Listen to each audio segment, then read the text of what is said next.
Mais uma vez, né, um prazer estar aqui para a gente conversar um pouquinho, para a gente poder discutir um pouco a respeito dos temas do Evangelho. E quando eu coloco... Obrigado! E quando eu coloco para vocês nós, eu estou falando nós mesmos. Tá? Não gosto muito de ser o portador das informações, eu gosto de interatividade. Vocês participem comigo. E hoje... acabou tocando um tema muito interessante para nós, pelo menos na minha visão, que é a missão dos espíritas. A missão dos espíritas. E aí a gente para pensar, nossa, mas eu tenho uma missão? Na verdade, eu imagino que cada um de nós temos várias. Cada um dentro do seu círculo, cada um dentro das suas próprias necessidades. Mas nós, enquanto espíritas, nós temos uma missão em comum. E diferente do filme do Tom Cruise, não é uma missão impossível. Tá? Essa é bem tranquila, esse pensamento comum que a gente tem. Sem mais delongas, eu já vou começar pelo final. Por exemplo, qual é, segundo o Evangelho, que a gente acabou de ler, né, a missão dos espíritas? Caridade. O que mais? Amor ao próximo. O que mais? Tem mais alguém? Todos esses fazem parte da missão do espírita. Mas o Evangelho, ele deixa muito claro para a gente que a missão dos espíritas é ide e pregai. Essa é a nossa missão. Enquanto espíritas. Como eu disse, cada um de nós temos o nosso pequeno micro-universo, na qual nós temos outras coisas a resolvermos. Mas enquanto espíritas, num grupo comum, segundo o Evangelho, a nossa missão é ide e pregai. Ou seja, divulgar a boa nova. Levar o espiritismo ao mundo. Ao mundo. Eu não diria às outras pessoas, porque aí eu estaria tirando os nossos irmãos desencarnados, já que eu estaria falando de algo físico. Então eu prefiro dizer levar a doutrina espírita ao mundo, incluindo os nossos irmãos encarnados e desencarnados, porque nós também podemos fazer isso. Todos aqui sabem que os nossos irmãos desencarnados não é porque morrem que viram santo e sabem tudo. Você desencarna e continua sendo o que você foi aqui. Até você aprender o que tem que ser aprendido. Né? Nós temos essa mania de achar, fulano morreu. Não, virou santo. Estrelinha do Senhor. Está sentado à direita de Deus Pai Todo-Poderoso. Não é bem assim. Nós continuamos a ser o que nós sempre fomos aqui na Terra. E buscando as melhorias. Então, se ele não conhecia o Espiritismo enquanto encarnado, ele pode conhecê-lo enquanto desencarnado. As nossas reuniões mediúnicas estão aí para isso. Mas vamos voltar ao foco. A ideia geral é, senhores, eu tenho que divulgar a boa nova. Eu tenho que levar o Espiritismo onde eu puder. Só que aí vem uma pergunta. Um doente consegue tratar o outro? Imagina o seguinte, você chega no hospital com uma parada cardíaca. Aí o médico que vai te atender está sofrendo um AVC. Vai rolar um atendimento aí para você, meu querido? Não vai. Um doente não consegue tratar o outro doente. Outra comparação, só para a gente abrir o caminho da onde eu quero chegar. Tem como você ensinar aquilo que você não sabe? Não tem jeito. Não tem. Às vezes, puxando a sardinha para o nosso lado aqui, né, nós espíritas, às vezes a pessoa tenta num transe mediúnico e um espírito fala por ela, mas não é a pessoa, é o espírito. Então ele sabe do que ele está falando, mesmo que você não saiba. A primeira ideia, para que a gente possa pensar no ide e pregai, é saber se eu conheço o que eu estou pregando. Se eu estudo o suficiente, se eu tenho todo o conhecimento necessário para levar isso adiante, levar isso aos outros. Porque ensinar errado, eu acho que é muito mais perigoso do que não ensinar.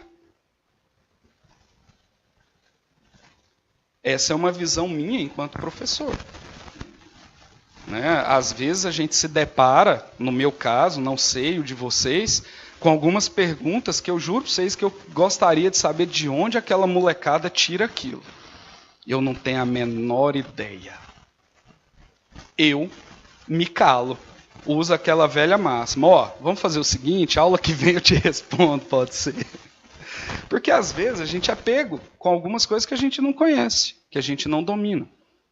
Então daí, meus irmãos, para realmente exercermos esse papel fundamental de levar o Evangelho, é necessário que primeiro nós o conhecemos. É necessário o estudo. O estudo individual, coletivo, vivencial. É um conjunto de informações que constitui o nosso conhecimento para que nós possamos fazer o quê? Levar esse conhecimento adiante. Ou seja, propagandear o Espiritismo. Mas não propagandear no sentido de mídia, de busca de adeptos. Não é esse o nosso objetivo. Não, e nunca foi. Se as diretrizes mudarem, nós seremos avisados. Mas a brincadeira é levar o conhecimento, aquilo que nós acreditamos, aos irmãos que às vezes estão precisando de uma palavra de conforto, independente dele se tornar ou não espírita. Não é disso que nós estamos aqui falando. Mas o ponto é, eu preciso conhecer. Um exemplo clássico. Há muito tempo atrás, e até hoje, graças a Deus esse trabalho ainda acontece, nós participávamos de um trabalho de distribuição de mensagens no Dia dos Finados nas portas do cemitério. Por N questões, eu não participo mais desse grupo, tenho outras atividades que eu estou envolvido.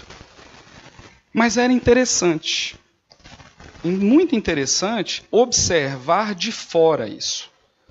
Normalmente, esse trabalho se baseava, os irmãos iam até o cemitério, prestar as suas homenagens àqueles entes que já se foram, e você oferecia para ele uma mensagem. Ô, senhor, uma mensagem. Normalmente, essa mensagem tratava sobre o que é a desencarnação, a morte, tentando dar um consolo a esses irmãos. Certo? Aqueles irmãos que se interessavam pegavam as mensagens e dali ele fazia uma leitura, pensava naquilo ou não, aí vai de cada um, né? Muitas vezes a mensagem acabava indo para o lixo, mas a gente fez o pregai, né? Estamos indo e pregando. E aí acontece um fato corriqueiro. Nesse dia, por incrível que pareça, a mocidade que eu frequentava estava encarregada de fazer esse trabalho lá no cemitério Santana, em Campinas.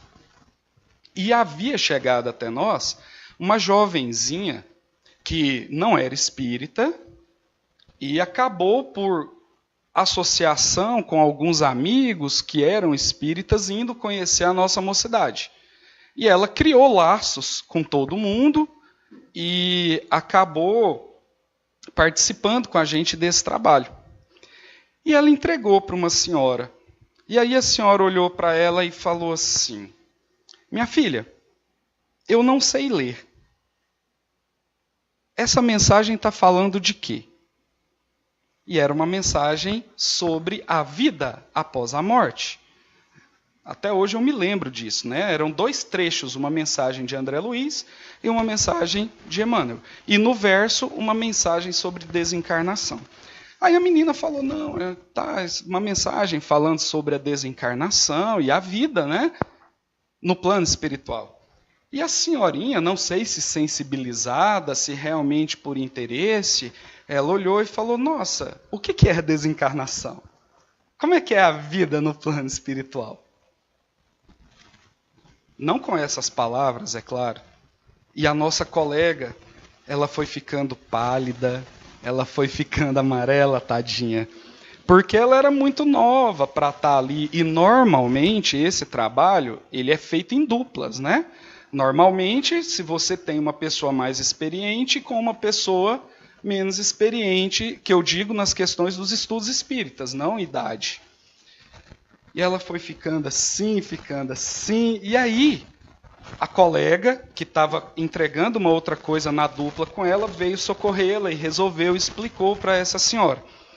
Hoje, essa menina é palestrante, trabalha conosco no núcleo de palestras, né? Estudou, aprendeu, e depois ela veio me contar. Eu assistindo uma palestra dela, e depois a gente foi conversar, ela veio me falar, falou, nossa, Wellington, lembra quando aconteceu isso e isso? Eu falei, lembro. Eu não estava muito próximo, mas eu lembro que você até tremeu, né? Aí ela riu e falou, pois é, olha só, eu tinha tudo. Eu tinha juventude, energia, força, ânimo para desempenhar o id e pregai, mas eu não tinha o conhecimento. Você já imaginou que, de repente, uma palavra dela poderia ter mudado positivamente ou negativamente o pensamento daquela senhora? Então, meus irmãos, cabe a nós o id e pregai, mas o id e pregai consciente, com responsabilidade, de estarmos preparados. E a maneira que nós temos de estarmos preparados, ela não é muito difícil, não. É o estudo. O trabalho nas obras assistenciais. A vivência do Espiritismo. É isso que nos dá o preparo necessário para saber como agir, como responder, como levar a palavra do Espiritismo a todos os cantos que sejam possíveis. E eu vou dizer uma coisa, é muito engraçado, mas eu conheço várias pessoas que são espíritas e não conseguem levar o espiritismo para dentro dos seus próprios lares. Ou seja, o id pregai, ele está meio estranho, né? Eu evangelizo, mostro o espiritismo, apresento as concepções espíritas numa feira, numa rua, num colégio, mas lá dentro de casa eu não consigo fazer isso. Temos que pensar a respeito. Essa é a nossa missão maior. E aí vem uma pergunta. Mas, Wellington, tem a caridade, tem o amor ao próximo, a fraternidade universal. E você está falando para mim do id e pregai? Primeiro, não sou eu quem estou falando. É o Evangelho. E aí cabe a nós uma reflexão interior para poder conseguir atingir o que essa mensagem de missão dos espíritas trouxe para nós. Meus irmãos, quando ele fala ide e pregai, levai a palavra do Evangelho segundo o Espiritismo, isso sim é uma representação de amor ao próximo. Isso é uma representação de caridade. Isso é uma representação de tudo aquilo que o Espiritismo fomenta em nós. A caridade não é simplesmente entregar uma cesta básica a alguém que está passando fome. Isso é uma caridade. É importante? Óbvio que é. Mas existe uma coisa chamada caridade imaterial, que é o sorriso, que é o abraço, e que é uma das coisas importantes do Espiritismo, o consolo. O consolo. Por isso que o id pregai é tão importante. É você conseguir amparar aquele coração que está em desalinho ali com alguma coisa, com alguma situação, com uma palavra amiga, sabendo o que dizer, sabendo o que explicar. Quantas vezes, irmãos, nós já vimos, seja através de noticiários ou através de vivências próprias mesmo, pessoas que têm uma mediunidade extremamente aflorada, não têm o controle necessário para isso e são taxadas de loucas. Quem acha que isso não acontece, pode visitar os nossos irmãos no Batuíra. E muitos daqueles irmãos, óbvio, já chegou num nível de obsessão extrema, que aí acaba realmente afetando o físico, né? Porque manifesta no perispírito, do perispírito manifesta no corpo físico. Mas muitos que se recuperaram por conta das informações, do estudo. Olha que consolação. Quem acompanha muito e gosta da obra do Chico Xavier, viu isso acontecendo no próprio filme dele. Quando a irmã dele estava no estágio de obsessão muito grande, se debatendo, tinha sido até amarrada sobre uma mesa. Lembram-se disso? E a família já estava meio que querendo interná-la.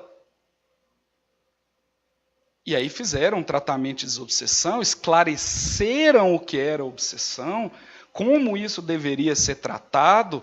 Chico pediu perdão em prol da própria irmã, para esse irmão que estava afetando aquela irmãzinha dele, e as coisas acabaram se resolvendo. Daí a importância do Ide Pregai. E aí é uma experiência minha de vida, né? Própria. Às vezes nos cursos de palestras eles até falam que a gente não deve usar exemplos da sua própria vida nas suas palestras, mas eu acho que isso me aproxima mais de vocês. Aí eu quebro as regras, né? Sou rebelde. Então a brincadeira é assim. Na juventude, eu tinha um primo no qual a gente tinha um laço de amizade muito forte aqui na Terra. E nisso a gente saía e se divertia, ia para barzinho e conversa vai, falava um monte de coisas, rias absurdas e tal. E um belo dia ele me liga, ele fala assim, Wellington, vem aqui na minha avó, vamos sair, vamos conversar, vamos rir um pouquinho, não estou fazendo nada, está chegando o dia de eu voltar para a casa da minha mãe.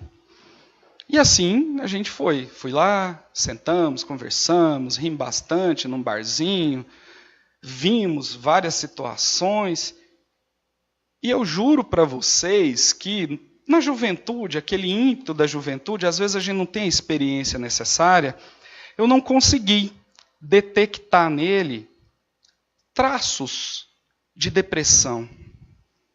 2 dias depois ele cometeu suicídio. E aquilo me fez pensar muito a respeito do Ide Pregai, da missão dos espíritas. Não estou dizendo que ia resolver, porque, como todos vocês sabem, o suicídio é uma decisão dele, e é ele com ele mesmo, e ninguém é culpado disso. Mas eu não deixo de me perguntar, será que se eu tivesse ido e pregado, poderia ter tido um outro final? Será que conhecendo a doutrina espírita, talvez, e aí eu digo claramente para vocês, talvez, tivéssemos tido um final diferente do que nós tivemos? Não estou dizendo que ia, mas isso é uma pergunta que eu me faço. E aí, a partir dessa reflexão, hoje, já mais maduro, pensando muito a respeito disso, eu comecei a entender a real importância do Ide Pregai, da necessidade de levar o conhecimento do Espiritismo a todos os cantos que você ande. Inclusive, lembra que eu falei dentro da família? Olha o exemplo aqui. Ó. Eu não levei isso para dentro da minha própria família. E todo domingo estava fazendo campanha de fraternidade Alta de Sousas, né? Atentando o pessoal domingo de manhã, na casa deles. Me recebiam sempre com um sorriso no rosto. Mentira. Mas não fiz isso em casa. Olha só como é que é a coisa. Talvez também não tivesse o preparo necessário, não sei. Depois, quando chegar do outro lado, depois que eu pagar um SAP para ele, dar uns TBF nele, a gente conversa e resolva isso, né? Mas, por enquanto, eu fico apenas com as indagações. E isso, você vai expandindo essa ideia, alastrando a ideia do ide e pregai, e você vai vendo o quanto isso pode ser importante. E é engraçado.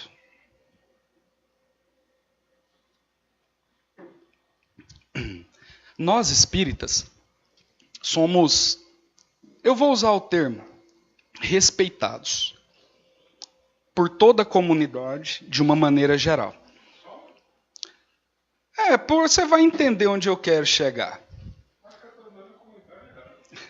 Olha só isso. Primeiro que, atualmente, nós, kardecistas, já não somos mais tão vinculados àquela questão de feitiçaria, de macumba, e que, na verdade, é uma bobagem, né? Porque tudo em nome de Deus, tudo que se faz em nome de Deus é bem-vindo. Isso já é legal. Mas o que mais nos defende, e é engraçado, no meio, como eu trabalho com ciências da natureza, eu tenho muito contato com cientistas dedicados à pesquisa em diversos níveis, aí, diversas áreas das ciências naturais. Física, química e matemática, principalmente. E, normalmente, essas pessoas tendem a ser ateus. E a maioria delas vira para mim e fala assim, olha, eu não acredito em nada do que você fala, mas eu respeito muito os espíritas por conta do trabalho social que eles desenvolvem. Independente se em nome de, como eles dizem, né, uma inteligência superior, ou em nome da própria questão humana mesmo. Eu tenho alguns irmãos também que são evangélicos, não tão renitentes assim, que falam a mesma coisa.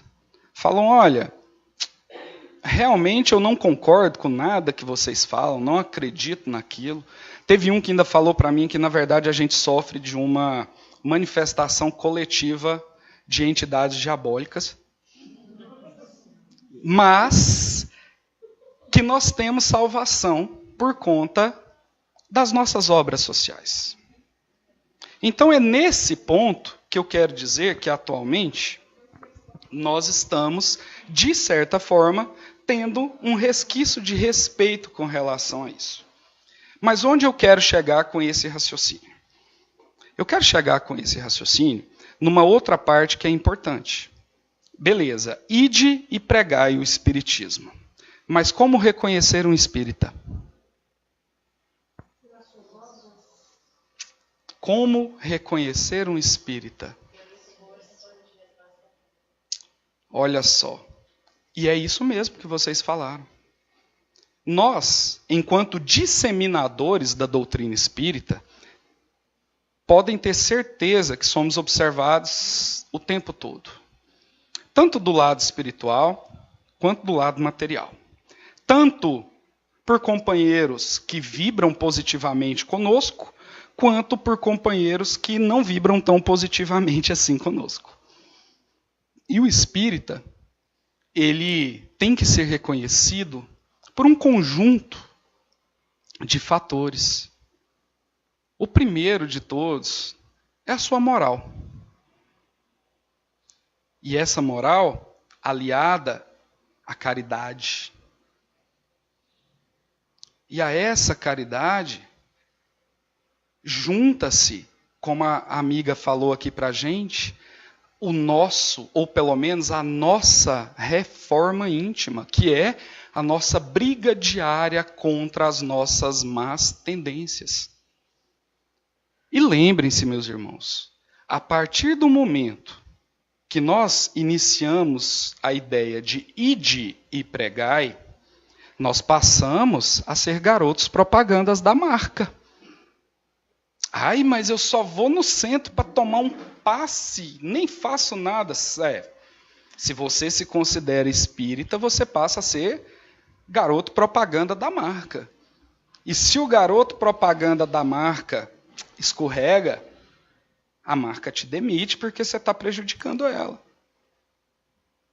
Lógico, Estou fazendo uma comparação mercadológica. Né? Vai que, né? Vai que um patrocínio acontece. As obras estão precisando, né, Antônio? Muito, né? Mas nós somos, de certa forma, garotos propaganda, lógico, não com essa visão mercadológica. Né? Eu digo no sentido de sermos apontados. De, mesmo sem querer, sermos vistos como exemplo. E cobrados. Mas você não é espírita? Então a gente tem uma dupla missão aí. A primeira, o ide e pregai. O segundo, a gente tem que se policiar. Por quê? Porque nós não somos perfeitos, irmãos. Nenhum de nós aqui é perfeito. Se assim fôssemos, nós não estaríamos aqui, estaríamos auxiliando do outro lado. Estaríamos em outras esferas espirituais.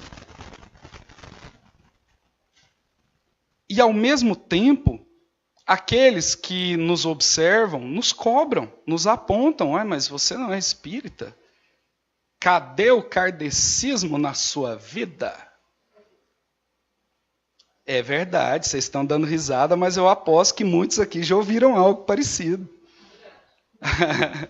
Né? Às vezes você perde a paciência. Como é que faz? Eu sou imperfeito. Às vezes você comete algum erro, faz um apontamento, faz um julgamento que não era devido, e isso vai acontecer. Daí a necessidade de sermos reconhecidos pelas nossas obras, pela nossa moral, pelo nosso caminho, por tudo isso reunido. E o mais interessante, olha só como Deus é piedoso conosco. E mais uma vez eu falo que às vezes a gente não observa isso. Até então, eu estou falando para vocês de responsabilidade, de responsabilidade, de responsabilidade. E o afago? Quando é que Deus vai dar uma passadinha de mão na minha cabeça? Ele só manda eu fazer as coisas de um lado para o outro? Tem que ser isso, tem que melhorar aquilo, não pode fazer aquilo, tem que ser assim. Gente, a caridade está justamente na máxima. Se você se posiciona a uma reforma íntima, a um trabalho social, a uma melhoria individual, automaticamente você está evoluindo. Quer oportunidade melhor que essa que nos foi dada? E aí a gente lembra do tamanho dessa responsabilidade, porque o Espiritismo é tratado como a terceira revelação. O Espírito da Verdade nos ensina que o Espiritismo é a tão famosa volta do Cristo que foi anunciada. Parece estranho, mas se a gente estudar, você vai ver essas máximas. Então, quando a gente para pensar nisso, quando a gente assimila isso, nós estamos fazendo parte de uma obra muito maior. E uma obra que começou há muito tempo atrás. Primeiro vieram os profetas. Moisés, que escreveu a lei. Não é assim que a história bíblica nos conta? Né? Tivemos os profetas, tivemos Moisés. Moisés foi aquele que, teoricamente, deu diretrizes a um culto monoteísta hebraico que era meio lá, meio cá. Trouxe as primeiras leis relacionadas às questões de Deus. Depois veio Jesus, que falou para a gente que ele não veio destruir a lei. Gaguejei agora, quase não achei a palavra.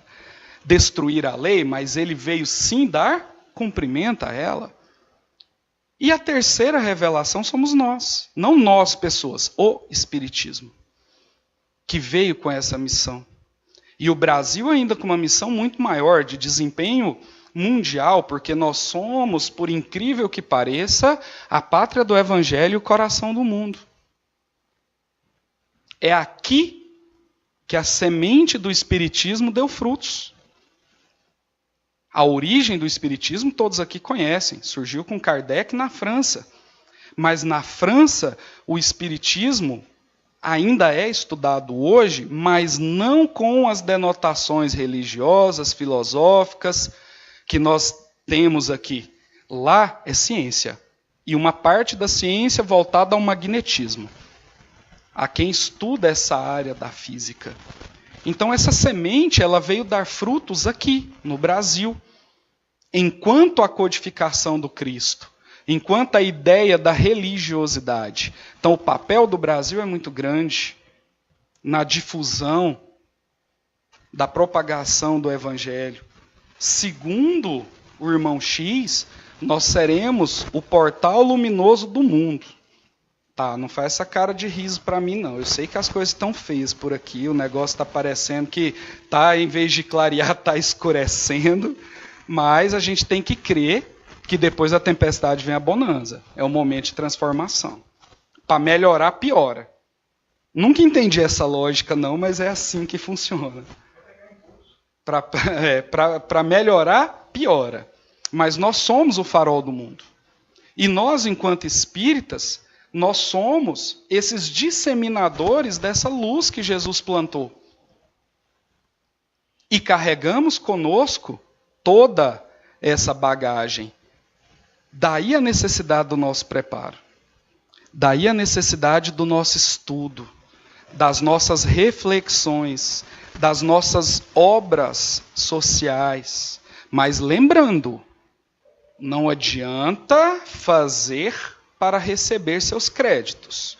Não tem aquela parábola, não mostrais a mão esquerda o que a mão direita fez, porque senão você vai chegar no reino dos céus e vai falar, olha, cadê os meus méritos? Olha, você recebeu na terra.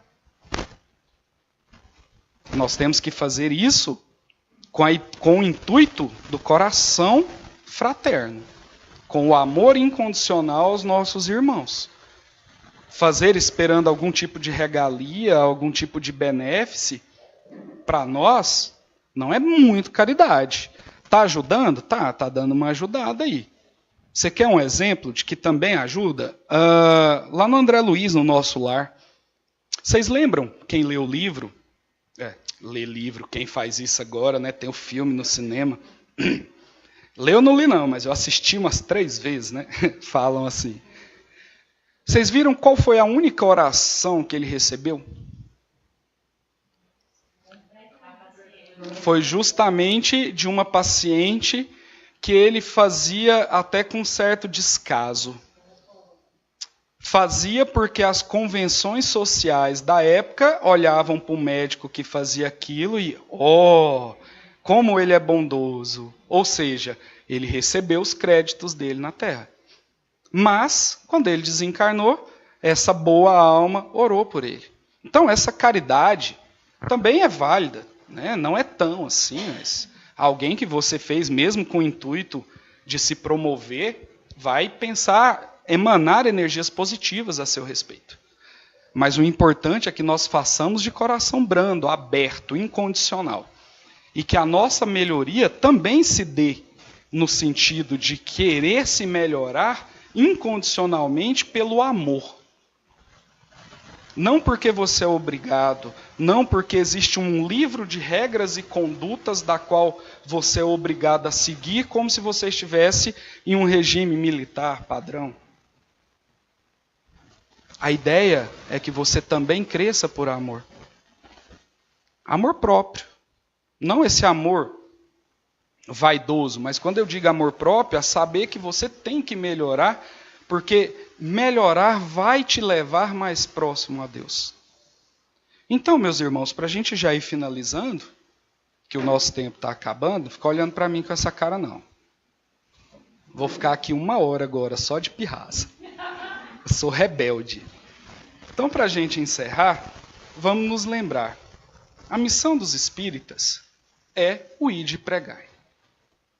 É levar essa centelha de luz, esse farol iluminado a todos os cantos possíveis, para que outras almas, assim como a nossa, sejam consoladas pelos conhecimentos do Espiritismo, pelas ideias que o Espiritismo nos traz. Mas, irmãos, não deixemos de lado o nosso papel de conhecermos a doutrina, de vivenciarmos a doutrina de maneira mais íntima, estudando, participando das ações, E lembrando que por sermos espíritas, nós somos observados e somos cobrados. Então a gente tem que pensar no nosso melhoramento. Para quê? Para que a nossa condição humana fique em segundo plano quando a gente for disseminar os conhecimentos espíritas. Fiquem todos com Deus. Muito obrigado pela oportunidade. Espero que vocês tenham gostado e que possamos sair daqui melhor do que quando chegamos. Um pouco mais conscientes. Muito obrigado, viu, gente?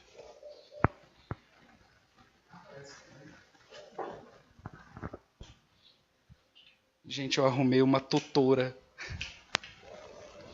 Ela fica dali, eu vou virar a câmera só para todo mundo ver você. Então vamos lá. Vamos fechar os nossos olhos. Elevar os nossos pensamentos a Deus. E vamos orar. Mestre Jesus, graças te damos pela oportunidade de estarmos aqui servindo na sua seara. Que possamos a cada dia que passa nos transformarmos em luz desse farol que ilumina todos os cantos do mundo, que é o Espiritismo. Obrigado, Mestre.